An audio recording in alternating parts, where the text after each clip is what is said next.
The groves were God's first temples. Ere man learned to hew the shaft, and lay the architrave, and spread the roof above them, ere he framed the lofty vault, to gather and roll back the sound of anthems, in the darkling wood, amidst the cool unsilence, he knelt down, and offered to the mightiest solemn thanks and supplication. For his simple heart might not resist the sacred influences, which, from the stilly twilight of the place, and from the grey old trunks that high in heaven mingled their mossy boughs, and from the sound of the invisible breath that swayed at once all their green tops, stole over him, and bowed his spirit with the thought of boundless power and inaccessible majesty. Ah, why should we, in the world's riper years, neglect God's ancient sanctuaries, and adore only among the crowd, and under roofs, that our frail hands have raised? Let me, at least, here, in the shadow of this aged wood, offer one hymn, thrice happy, if it find acceptance in his ear.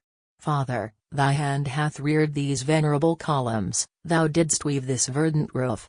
Thou didst look down upon the naked earth, and, forthwith, rose all these fair ranks of trees. They, in thy sun, budded, and shook their green leaves in the breeze, and shot towards heaven.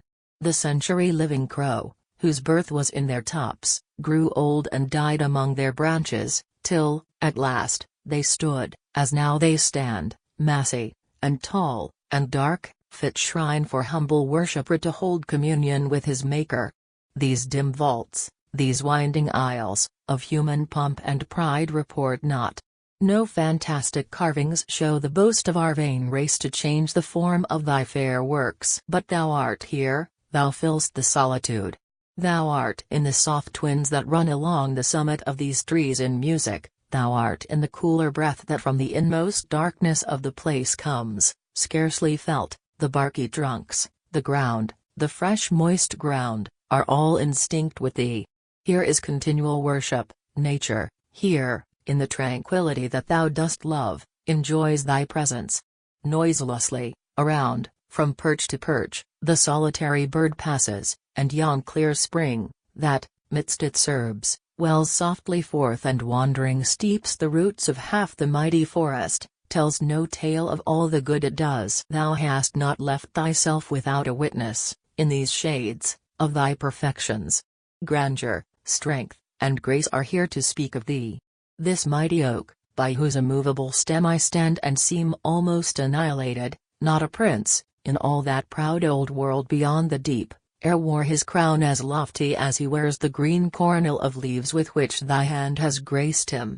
Nestled at his root is beauty, such as blooms not in the glare of the broad sun. That delicate forest flower with scented breath, and looks so like a smile, seems, as it issues from the shapeless mold, an emanation of the indwelling life, a visible token of the upholding love, that are the soul of this wide universe. My heart is awed within me when I think of the great miracle that still goes on, in silence, round me, the perpetual work of thy creation, finished, yet renewed forever.